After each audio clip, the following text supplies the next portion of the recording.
और चलिए देखते हैं खबरों को अब विस्तार से। 3 नए कृषि कानूनों को वापस लेने की घोषणा पीएम मोदी कर चुके हैं, लेकिन किसान संगठन अब भी आंदोलन कर रहे हैं। नई मांगों के साथ महापंचायत भी कर रहे हैं। और सवाल यह कि जब सरकार ने किसान संगठनों की मुख्य मांग जो है वो मानी है, तो फिर महापंचायत आखिर क्यों हो रही है?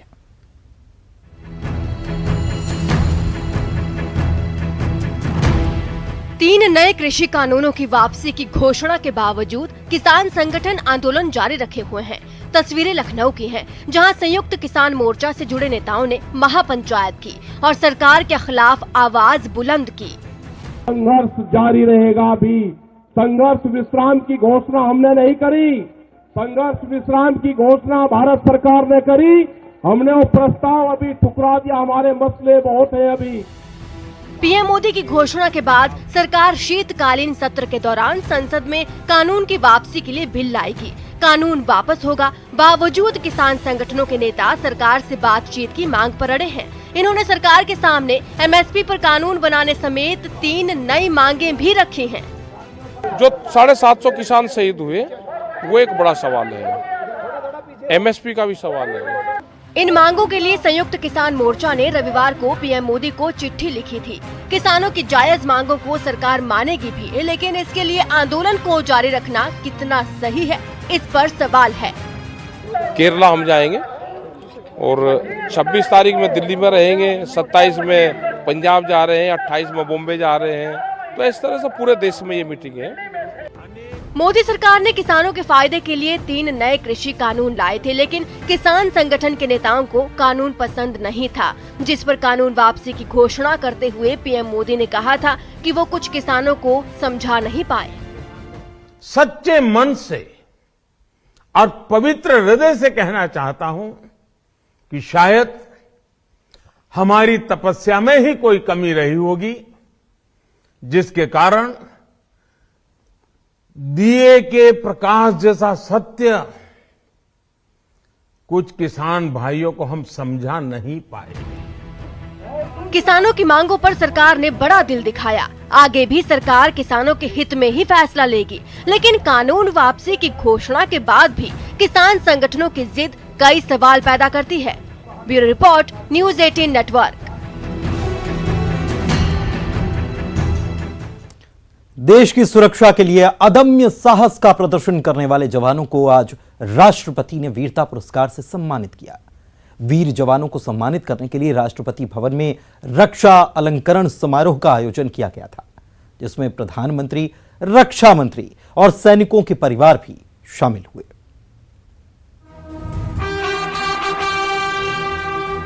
विंग कमांडर, अब ग्रुप कैप्टन वर्धमान अभिनंदन, उड़ान पायलट।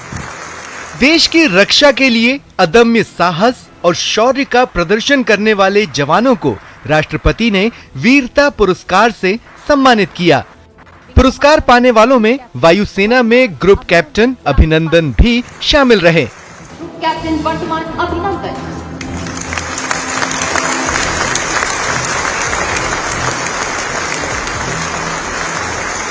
अभिनंदन वर्तमान को राष्ट्रपति ने वीर चक्र से सम्मानित किया। बालाकोट स्ट्राइक के अगले दिन अभिनंदन ने पाकिस्तानी लड़ाकू विमान F-16 को मार गिराया था।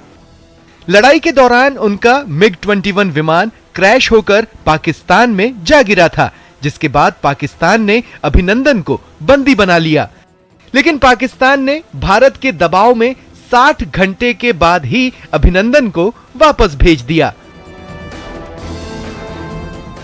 MiG-21 से अमेरिका निर्मित F-16 को मार गिराने पर दुनिया भर में अभिनंदन की तारीफ हुई थी। इनके अलावा राष्ट्रपति ने सोमवार को कॉर्प्स ऑफ इंजीनियर्स के सैपर शहीद प्रकाश जाधव को मरणोपरांत कीर्ति चक्र से सम्मानित किया।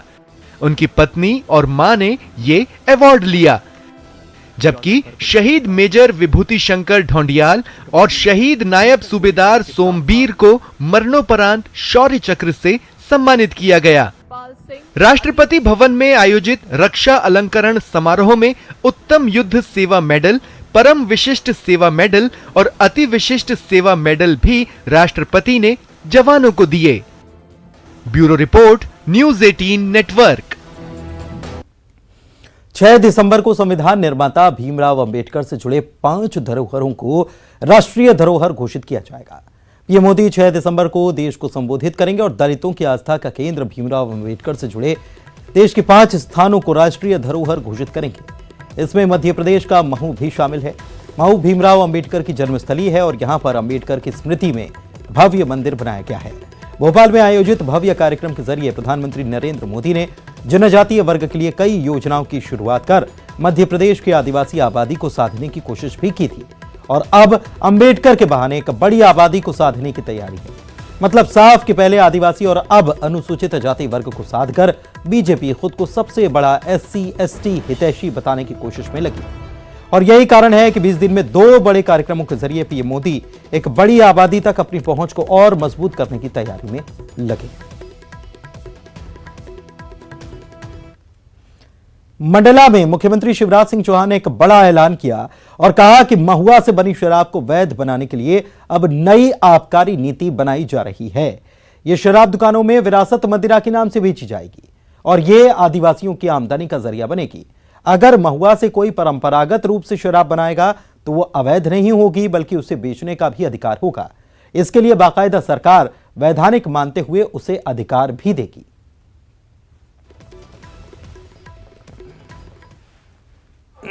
नशा नहीं करना चाहिए, लेकिन कई बार परंपरा में कई चीजें हैं, हम बंद हो नशा, इसलिए नशा मुक्ति अभियान भी चलाएंगे।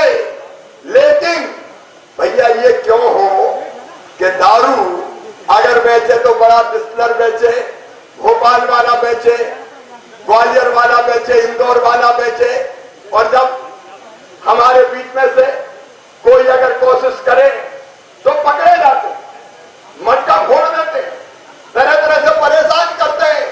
और जो सुनो, एक नई आबकारी नीति आ रही है।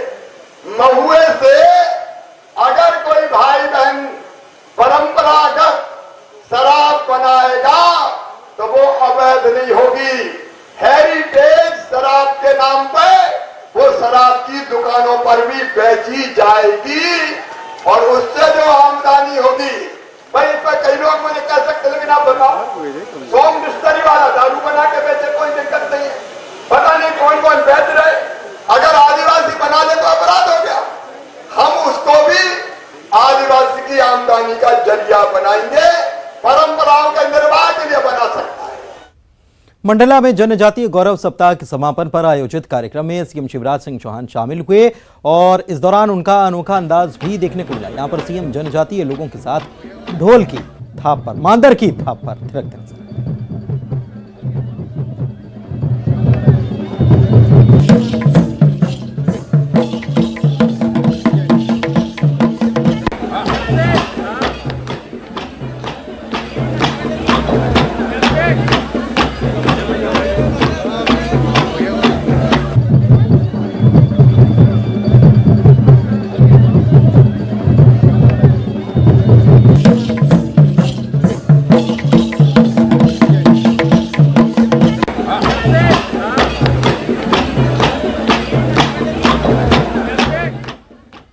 और एक बड़ी खबर की बात करते हैं। रेलवे ने रामायण एक्सप्रेस के स्टाफ की ड्रेस जो है संतों की मांग पर बदलने का फैसला कर लिया। साधु संतों ने ये मांग की थी, इस पर रेलवे ने फैसला ले लिया है। वेटर्स के संतों जैसी ड्रेस पर विवाद हुआ था।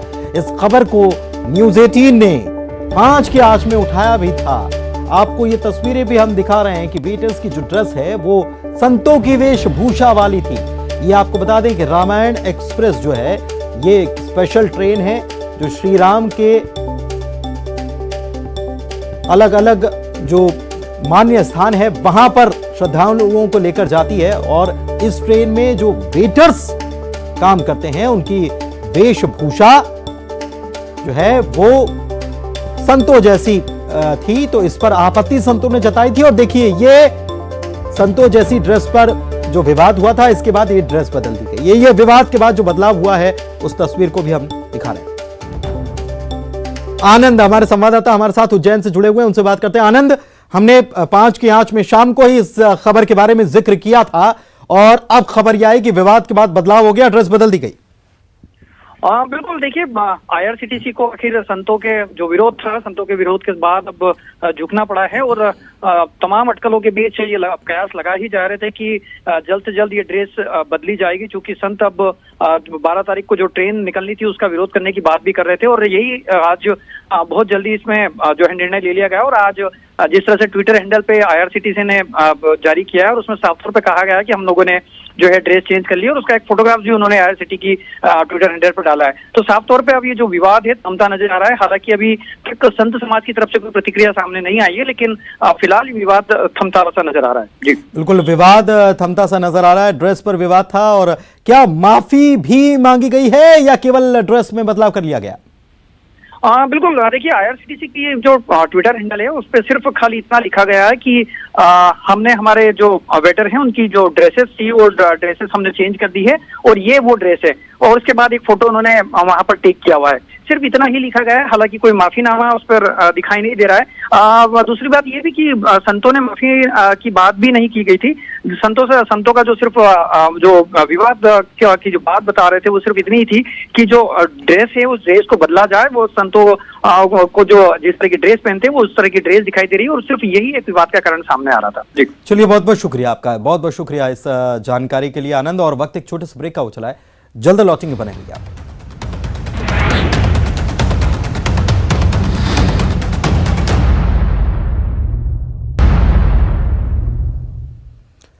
ब्रेक के बाद आपका स्वागत है। सोशल मीडिया पर कुछ अलग कर दिखाने की सनक इन दिनों युवाओं पर काफी हावी है और यह सनक कई बार जानलेवा साबित हो जाती है। ऐसा ही वाकया होशंगाबाद के इटारसी में सामने आया, जहां पर सोशल मीडिया प्लेटफॉर्म पर कुछ अलग कर दिखाने का वीडियो बनाने के चक्कर में युवक की जान चली गई।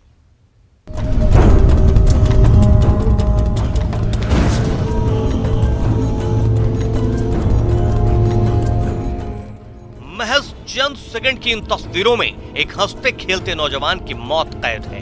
चंद सेकंड की इन तस्वीरों में खुद के हाथों अपनी जिंदगी खत्म करने का जानलेवा जुनून कैद है।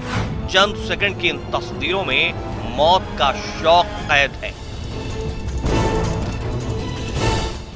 जी हां, ठीक सुना आपने, मौत का शौक ही नाम देंगे इसे, क्योंकि सोशल मीडिया पर दिखने और बिकने की सनक ने किस तरह नौजवानों को मौत का शौक बांट दिया है, उसकी जीती जागती तस्वीर है ये।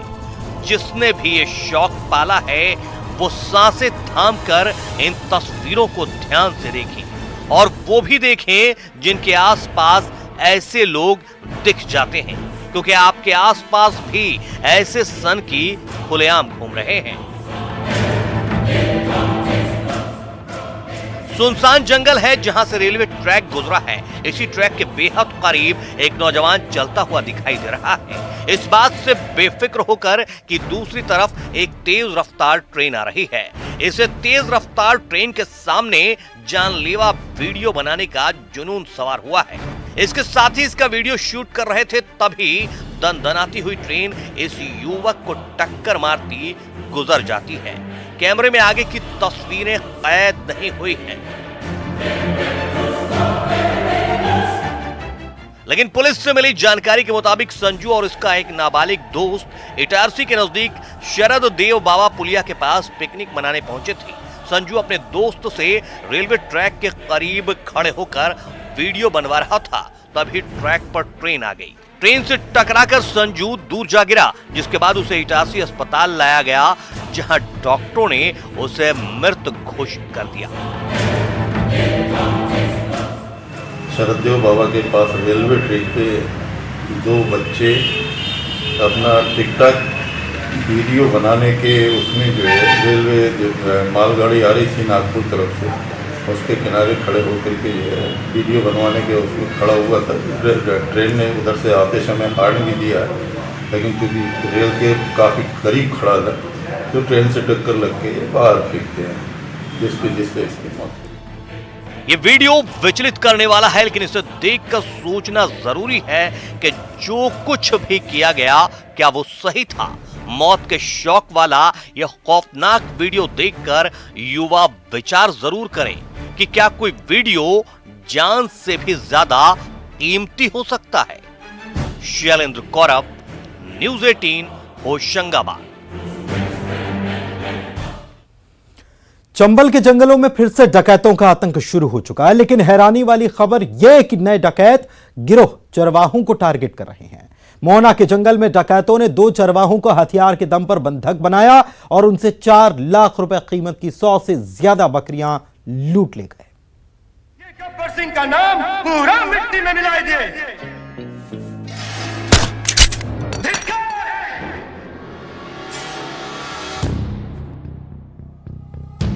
फिल्मी पर्दे पर ही सही, लेकिन जब 50 कोस दूर दूर तक कोई बच्चा रोता था तो मां कहती थी, बेटा चुप हो जा, नहीं तो गब्बर आ जाएगा।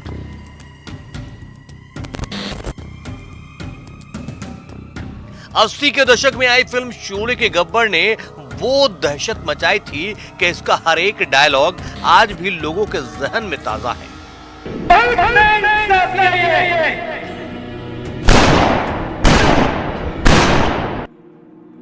रील ही नहीं, रियल लाइफ के डकैतों ने भी बहुत कोहराम मचाया है, लेकिन आज के चंबल के डकैत चरवाहों से बकरियां लूट रहे हैं। जी हां, ठीक सुना आपने, बकरियां लूट रहे हैं। उन्हीं बकरी के लुटेरे डकैतों को तलाशने पुलिस जंगल जंगल तलाशी अभियान चला रही है। गांव के निवासी थाना मोहना क्षेत्र अंतर्गत उन्होंने आके रिपोर्ट कराई कि अज्ञात लोगों के द्वारा मेरे 92 बकरियां हाँक के ले गए हैं और इस पर से पुलिस ने पताराशी करी है। तो कोई वहाँ का आसपास के कोई लोकल गुर्जर कोई गैंग है, वो उसके द्वारा यह वारदात किया जाना बताया जा रहा है। दरअसल मोहना के जंगल में रविवार को डकैतों ने 2 चरवाहों को हथियार के दम पर बंधक बनाया और उनसे 4 लाख रुपए कीमत की 100 से ज्यादा बकरियां लूट ले गए। इससे भी ज्यादा हैरानी की बात यह कि डकैतों ने जाते जाते चरवाहों से कहा कि हमारी दहशत की कहानी पुलिस को जरूर बताना। एक तो बकरियां लूट कर मुए डकैतों का नाम खराब कर गए, ऊपर से दहशत भी कायम करना चाहते हैं। कमाल के डकैत हैं भाई। बहरहाल पुलिस के पास पहुंचे चरवाहों ने बताया कि कल्ली महावीरा गुर्जर नाम के बदमाशों के गिरोह ने वारदात को अंजाम दिया है। डकैतों की वारदात की जानकारी लगते ही हड़कंप मच गया। घाटी गांव ब्लॉक के 4 थानों का भारी भरकम पुलिस फोर्स जंगल में सर्चिंग कर रहा है, लेकिन तब तक डकैत गिरोह निकलने में कामयाब हो गया। मोहना थाना में रविवार की शाम कोड़ गांव में रहने वाला कल्याण सिंह नाम का चरवाहा शिकायत लेकर पहुंचा था। कल्याण सिंह ने पुलिस को बताया कि वो रविवार सुबह अपने साथियों के साथ गांव में ही बकरियां चराने के लिए गया था। जब वो मोहना के जंगल के अंदर बकरियां लेकर पहुंचा, तभी 4-5 हथियारबंद डकैतों ने उन्हें घेर लिया। डकैतों ने कल्याण और उनके साथियों को बंधक बनाकर घने जंगल में ले गए, जहां उनके घेरे में चल रही 100 से ज्यादा बकरियां अपने कब्जे में कर ली। कल्याण ने डकैतों को अपने बीवी बच्चों की दुहाई दी, लेकिन इसके बाद भी डकैत महज 8 बकरियों को छोड़कर बाकी ले गए।